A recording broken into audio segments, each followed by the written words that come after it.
anna Muhammadan abduhu wa rasuluh. Allahumma salli ala sayyidina wa maulana Muhammad. Wallahu ta'ala fi kitabil karim. A'udzu billahi minasyaitonir rajim. Bismillahirrahmanirrahim. Wal 'asri innal insana lafi khusr illa alladziina aamanu wa 'amilus solihati wa tawassaw bil haqqi wa tawassaw bis sabr. Shadaqallahul 'azim. Ibu-ibu jamaah yang dimuliakan oleh Allah Subhanahu wa taala. Pertama-tama mari kita sama-sama mengucapkan puji syukur kehadirat Allah Subhanahu wa taala karena kita sampai saat ini masih diberikan kesehatan untuk duduk bersama-sama untuk talabul ilmi mencari ilmu. Insyaallah manfaat Allahumma amin. Kedua kalinya bersama-sama kita sampaikan salat kepada junjungan kita Nabi besar Muhammad sallallahu alaihi wasallam yang telah membawa kita menuju makilan nur ya.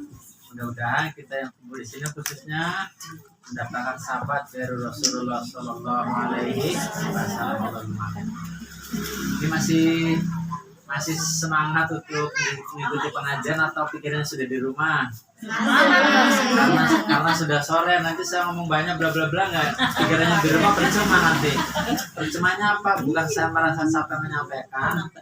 Saya sih tetap dapat pahala, tapi ibu yang sayang tidak ada yang diserap gitu maksudnya ya. Kalau saya sih tetap menyampaikan dapat pahala dari Allah ya. Nah, masih semangat ya? Semangat. Pertama ya ikhlas dulu, insya Allah waktu yang ibu buang untuk menuntut ilmu nanti akan ada gantinya yang lebih manfaat itu. Memang sudah sore sih ya, waktunya sudah sore, tapi tetap sabar ibu ya. Nah, jadi saya tidak akan banyak menyampaikan bahwa pada sore hari ini tadi sudah marhaban gue ya. Marhaban insyaallah nanti ibu mendapatkan syafaat dari Rasulullah sallallahu alaihi wasallam termasuk orang-orang yang dikasihi yang diselamatkan oleh Muhammad sallallahu alaihi wasallam. Itu mau kemana itu? Itu mau kemana tuh? Mau masukin neraka banyak dosa sini. Itu sering marhabanan dulu nyebut nama saya sini. Maksud amin. Gitu ya. Allahumma amin ya. Jadi jangan berhenti baca sholawat seperti yang saya sampai kemarin. Tiap habis sholat syukur-syukur 100 kali nanti ada manfaat. Baiklah Bu, saya ingin menyampaikan keutamaan tentang thalabul ilmi, mencari ilmu. Apa sih dasarnya kita mencari ilmu? Gitu kan? Dasarnya adalah thalabul ilmi fardhatun ala kulli muslimin wal muslimah. Jadi mencari ilmu itu adalah merupakan suatu kewajiban baik muslimin laki-laki maupun muslim perempuan. Kalau nggak menuntut ilmu itu hukumnya dosa. Jadi dasarnya kita menuntut ilmu adalah merupakan suatu kewajiban ya. Sampai saking pentingnya ilmu, Rasulullah mengatakan utlubul ilmi walau fisin, carilah ilmu walaupun sampai ke negeri Cina gitu loh. Sebab zaman dulu katanya negeri yang paling jauh dari negara Arab adalah Cina gitu kan. Jadi sampai walaupun jauh kita cari ilmu, apalagi dekat sampai hanya sekitaran rumah kita ya kan. Jadi saking pentingnya menuntut ilmu. Ada lagi Rasulullah menyampaikan betul bulima kalau menal mahdi ilal lahdi, dari ayunan sampai dengan yang artinya sampai kita menjalan ajab kalau bisa mencari ilmu walaupun tidak harus datang ke pengajian gitu ya. Itu pentingnya mencari ilmu supaya kita artinya apa? Segala sesuatu yang kita lakukan kalau ada dasarnya yang kita tahu itu lebih manfaat daripada kita melakukan sesuatu tapi kita tidak tahu dasarnya. Ngapain sih ngaji? Ngapain? Pokoknya ngaji aja. Itu malah nggak ada pahalanya, nggak ada manfaatnya. Tapi kalau tahu ilmunya, oh dasarnya adalah suatu kewajiban dari Rasulullah SAW. Oh dasarnya adalah kalau menuntut ilmu sampai sangat pentingnya menuntut ilmu, kita sampai ke negeri Cina pun harus mencari ilmu. Makanya ada yang pesantren anaknya, ya kan? Ada yang mengutus anaknya sampai ke negeri Yaman, ke Kairo, ke Mesir karena saking pentingnya untuk ilmu. Nah, ada lagi keistimewaan menuntut ilmu sama cerita nih. Nggak apa-apa gue cerita ya. Jadi kita supaya ibu tahu apa sih manfaat menuntut ilmu ini. Jadi di daerah Damaskus di negara Syria Damaskus itu ada pemakaman umum. Nama pemakamannya itu adalah Dahdah. Ya. itu pemakaman umum yang sudah terkenal. Di situ dimakamkan para aulia, para wali. Jadi wali bukan hanya di Jawa aja ya, yang wali songo itu bukan. Wali itu banyak. Cuma di Jawa terkenal dengan wali songo. Itu para aulia, para syuhada, para ulama. Itu di pemakaman, namanya pemakaman Dahdah. Suatu saat ada penggali kubur, dia tugasnya menggali kubur nih. Didatangi seorang ibu, Pak, tolong gali kubur ya buat anak saya yang meninggal tadi pagi, kan? Si penggali tersebut masuk ke kuburan untuk menggali makam. Setelah makam itu digali, 1 jam kemudian jenazah datang. Si jenazah mayat itu datang, digotong oleh beberapa orang, tidak banyak sih sebenarnya. Biasanya kan asumsi kita memang iya yang meninggal baik, yang datang banyak berarti gitu kan. Oh yang meninggal datang sedikit berarti orangnya nggak baik, tidak selalu gitu kan. Jadi yang datang sedikit ya hanya beberapa orang. Nah ketika mayat itu dikeluarkan dari peti, ya mayat itu dikeluarkan dari peti untuk diturunkan, si penggali kubur itu kan di bawah untuk menerima si jenazah gitu kan, kalau datang menerima jenazah gitu. Itu ketika jenazah itu sudah dipegang, akan diletakkan di bawah, itu si penggali kubur itu kaget. Ya Allah, astagfirullahaladzim. Itu si kuburan itu terbuka, luas, menjadi taman surga. Dia terkejut, kok bisa begini gitu kan. Tiba-tiba si jenazah itu diculik oleh 2 orang pembawa kuda, langsung diambil, dibawa lari. Orang itu pingsan karena kaget kan, terkejut, pingsan. Setelah pingsan sama orang-orang dikasih air. Biasanya kan kalau orang pingsan kan dihibur gitu ya, kalau nggak bangun siram air biur gitu kan. Nggak bangun juga gotong selipin di kolam, bleb gitu kan. Kamu kenapa pingsan, kata orang-orang ya. Saya tadi pas menurunkan jenazah lihat taman surga, buset indah sekali. Lu mah ngayal aja lu, apa nggak dikubur bisa ngerti apa sih lu kan gitu ya. Lu paling menghayal halusinasi beneran. Udah akhirnya sebab orang-orang yang lain itu tidak tahu kalau si makam itu terbuka menjadi taman surga. Jadi lu mah ngayal aja lu, halusinasi lu beneran. Udah jadi percaya penggali kubur. Sebab apa? Penggali kubur itu kerjanya untuk akhirat, tapi banyak orang ngeremeh. Bener nggak Bu? Cuma penggali kubur, padahal itu pahalanya tuh, aduh masya Allah, itu untuk akhirat loh. Sama dengan orang mandikan jenazah itu di mata kita biasa, tapi dia dikenal, mungkin dia tidak terkenal di bumi, tapi dia terkenal di langit. Orang seperti itu. Jadi jangan merendahkan orang yang memandikan jenazah, yang menggali kubur gitu ya. Nah, setelah itu bulan berganti bulan, suatu saat seorang ibu datang lagi ke rumah penggali kubur itu. Pak, tolong Pak ke makam, tolong galikan kubur untuk anak saya gitu kan. Nah bapak itu tidak perhatikan, cuma perasaan kenal deh ibu ini gitu kan. Saya kenal deh. Dia gali kubur. Udah ketika jenazah diturunkan gitu kan. Pas mau turun, terbuka lagi taman surga. Indah banget. Pisan lagi. Enggak, kali ini nggak pisan. Dia udah siap. Minum hamba pitang kali ya. Karena sudah kedua kali dia tidak pingsan. Dia terkejut. Nah setelah itu begitu melihat taman surga, si jenazah ini diculik lagi oleh 2 malaikat yang membawa kuda. Dibawa, wang. Siapa orang ini nih? Kok sebegitu mulianya gitu loh. Sampai diamankan dan dibawa oleh malaikat langsung masuk ke dalam taman surga. Ketika sudah selesai, si bapak itu langsung naik ke dari liang kubur, manggil si ibu, dikejar. Ibu sini. Ada apa Pak? Gitu kan. Ibu ini siapa? Gitu kan. Saya sedang kena musibah. Iya, itu putra saya. Putra ibu, beberapa bulan yang lalu juga sama. Saya meninggal kejadian sama. Kenapa? Saya melihat keanehan bahwa ketika saya sedang menurunkan jenazah, itu saya melihat taman surga. Bahkan jenazah itu yang tanda tangan ibu itu diculik oleh 2 malaikat, diambil. siapa anak-anak itu, punya amalan apa orang itu, saya ingin seperti dia gitu kan, kata si penggaliku. Itu anak-anak saya yang pertama yang meninggal itu yang pertama. Dia orangnya senang menuntut ilmu. Kapan ada waktu menuntut ilmu, lagi santai baca buku harus ada ilmu yang masuk. Habis mandi baca buku menuntut ilmu lagi. Ada pengajian ikut, ada sekolah ikut. Oh, sampai sebegitu mulianya dia dimuliakan Allah Subhanahu Wa Taala karena dia menuntut ilmu. Seperti begini, amin ya. Amin ya Allah. Lalu yang kedua siapa? Yang kedua adalah dia kakaknya. Dia memang tidak seperti adiknya yang senang menuntut ilmu, tapi dia bekerja mencari uang untuk membiayai adiknya menuntut ilmu. Sampai sebegitu Allah memandang dan memuliakan orang yang menuntut ilmu. Paham Bu ya? Jadi sampai seperti itu Allah memuliakan orang yang menuntut ilmu dan yang membiayai orang yang menuntut ilmu. Mudah-mudahan kita semua yang membesarkan anaknya, yang membiayai anak sekolah, gitu kan, yang membiayai anak les itu termasuk orang-orang dimuliakan oleh Allah Subhanahu.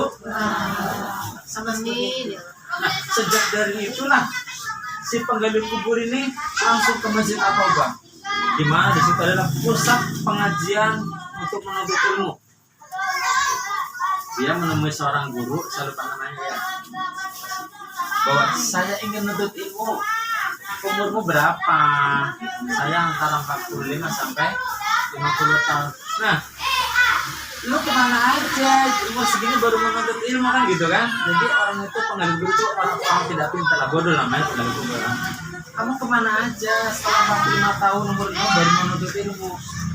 Saya melihat kejadian seperti ini. Saya seorang penggali kubur mengangkat menunggu jenazah, dia ceritakan. Angkat jasad, yaudah nuntut ilmu sini. Diajarin oleh gurunya sisa itu. Dia ilmunya belajar juruminya, ilmu alat itu alat untuk baca kitab kuning ya. Kita sekarang untuk baca ABCD gitu kan, ilmu matematikanya. Setelah bisa, dia pelajari ilmu-ilmu semua ya. Setelah tahu utama bagaimana menuntut ilmu, dia menjadi seorang ulama besar di Damaskus, namanya Syekh Abdurrahman Al-Hafar. Tadinya seorang penggali kubur, saking dia tekun menuntut ilmu, dia menjadi ulama besar di Damaskus. Sampai saudara-saudara, ayo menuntut ilmu, tidak ada ruginya menuntut ilmu. Sampai ada yang paling kecil pun namanya Muhammad Abdurrahman Al-Hafar, sama menjadi ulama besar di Damaskus. Artinya saking pentingnya menuntut ilmu, dan karena apa? Dia ingin dimuliakan oleh Allah Subhanahu Wa Taala ketika dia meletakkan jenazah. Jadi ibu-ibu ini, kita sudah jadi orang tua nih. Mudah-mudahan ibu termasuk orang-orang yang dimuliakan oleh Allah Subhanahu Wa Taala karena membiayai anak-anaknya untuk menuntut ilmu. Ini sebenarnya sekilas cerita ini, mudah-mudahan bisa menjadi contohnya. Tapi dengan catatan, orang-orang tersebut yang dimuliakan oleh Allah Subhanahu Wa Taala seperti tadi itu ngajinya ikhlas, bukan karena disebutkan yang alim, bukan karena supaya dibejo oleh tetangga itu mah rajin ngaji ya, bukan pula karena biar dapat arisan ikut yuk gitu kan, ya mudah-mudahan dapat ya gitu kan. Tapi semata-mata menuntut ilmu bahwa ini adalah kewajiban dari Allah Subhanahu Wa Taala. Sebab ya kita tidak memungkir, artinya hal seperti ini harus kita luruskan lagi hati kita. Untuk apa sih kita datang di sini untuk menuntut ilmu? Alasannya apa? Ini kewajiban dari Allah bahwa kita harus menuntut ilmu. Kalau kita udah menuntut ilmu, insya Allah di belakangnya akan ngikut deh, gitu maksudnya ya. Jadi itu keutamaan menuntut ilmu. Jadi dasarnya adalah merupakan suatu kewajiban, terus efeknya adalah kita dimuliakan oleh Allah Subhanahu Wa Taala sampai seperti tadi kan. Jadi orang-orang yang masuk surga itu seperti yang saya sampaikan minggu kemarin, bukan karena sholatnya yang tekun, bukan karena ibadahnya, bukan karena hajinya, bukan, tapi karena rahmat Allah Subhanahu Wa Taala. Dalam hal ini Allah memberikan rahmat kepada dua orang kakak ini karena dia menuntut dan membiayai adiknya untuk menuntut ilmu. Jadi setiap langkah ibu dari rumah ke sini itu dihitung pahalanya. Kalau ibu pengen pahalanya banyak, muter dulu. Parung dendek, warna herang gitu kan, muter dari rumah jam 9 lah kan, sampai sini jam setengah 4, pahalanya banyak gitu kan. Pengen pahalanya banyak gitu kan. Jadi itu adalah bahwa Allah betul-betul menghargai orang-orang yang menuntut ilmu. Ketika menuntut ilmu pesantren, misalnya kan atau sekolah, terus ada kejadian hal-hal yang tidak diinginkan sehingga dia wafat, itu dihukumnya syahid. Itulah penghargaan Allah terhadap orang-orang yang menuntut ilmu. Saking hebatnya, saking memuliakannya Allah pada orang muda sampai seperti itu. Jalannya dihitung pahala, ngantuknya dihitung pahala, ya kan? Ya, ngantuknya ibu di sini lebih baik. Ngantuknya ibu di sana 1 jam itu lebih baik daripada merumpinya ibu di sana 5 jam gitu loh. Daripada masuk ini ngantuknya aja berapa pahala. Udah ibu menteri aja sana. Berapa pahala bu? Iya, saya itu pasti jalannya ada pahala, ngantuknya ada pahala, ya kan? Kayak motor ya? Kayak motor berarti malah berkurang. Kan nenek melaku. Melaku ya, sekarang itu ya. Saking memuliakan Allah kepada orang-orang yang menuntut ilmu. Jadi kalau ibu-ibu ini masih sehat, menuntut ilmu.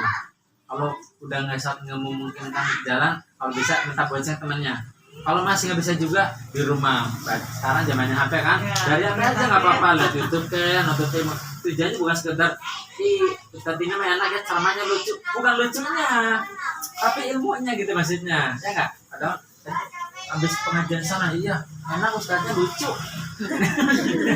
Bukan karena ilmu yang diserap, tapi dari lucunya gitu. Enak ustadznya artis. Artis. Jadi dilihat dari ilmu yang kita serap, yang kita ambil. Ada ilmu fikih, kita praktekkan ilmu bersama suami dan anak. Tadi saya ngaji itu katanya dalam berwudu itu begini-begini gitu kan. Tadi saya ngaji karena kalau kita dalam perjalanan ada sholat jamaah, ada sholat kosong. Nanti kalau ada waktu saya jelaskan ini karena penting kan ya. Nah, supaya tidak ketinggalan di perjalanan kita sholat, nanti akan saya jelaskan. Mungkin itu saja, ceritanya singkat, dasarnya jelas, tapi insya Allah manfaat. Supaya ibu kesini itu dasarnya ada. Makanya sih asal sini dasarnya apa? Karena kewajiban, ya. Mudah-mudahan ada harapan. Mudah-mudahan saya termasuk atau kita semua termasuk orang yang dimulakan oleh Allah Subhanahu wa Ta'ala karena menuntut ilmu, sehingga tadi lagi meninggal, lagi dikubur, diculik oleh 2 malaikat. Artinya apa diculik itu? Mungkin maksudnya wis jalan lama dikubur, masuk aja deh kan gitu. Benar nggak bu? Iya. Ambil aja tuh itu orang baik. Udah urusan pertanyaan biar amalnya yang menjawab kan gitu. Kalau amalnya baik bagus, kita tidur aja. Udah kita sering baca Quran yang menjawab pertanyaan-pertanyaan dari malaikat. Sedekah kita yang menjawab apa pertanyaan-pertanyaan dari malaikat. Udah yuk tidur aja kata bidadarinya. Biar saya yang urus malaikat ini yang jawab pertanyaan-pertanyaan. Santai ya kan gitu kan. Jadi tergantung amal kita. Mungkin itu saja, saya tidak banyak karena sudah sore, mendingan sedikit tapi bermanfaat daripada banyak tapi saya ngalor ngidul gak jelas gitu kan ya. Tapi kalau yang saya sampaikan pasti tidak benar 100%. Salahnya itu adalah dari saya. Kalau ada yang benar berarti datang dari Allah. Jadi kalau ada salah ya mohon maaf ya. Menyampaikan saya tanpa teks, saya juga di pengajian di sana itu ustaznya masih muda, mungkin umurnya masih separuh saya. Cuma karena dia pegang ada kitab 5 gitu kan, jadi apapun bisa dijawab, dia bisa menyampaikan itu karena masing-masing orang itu punya cara sendiri dalam menyampaikan apa yang disampaikan dalam pengajian. Ada yang dasar kitab, salah gitu kan, ada yang dengan tanpa kitab ya, berdasarkan apa yang diserap dari ilmunya dia nyampaikan. Jadi kalau ada yang saya sampaikan salah, sekali lagi mohon maaf yang sebesar-besarnya. Kita aja ya, dalam hal menuntut ilmu ada pertanyaan nggak? Dalam hal menuntut ilmu nih.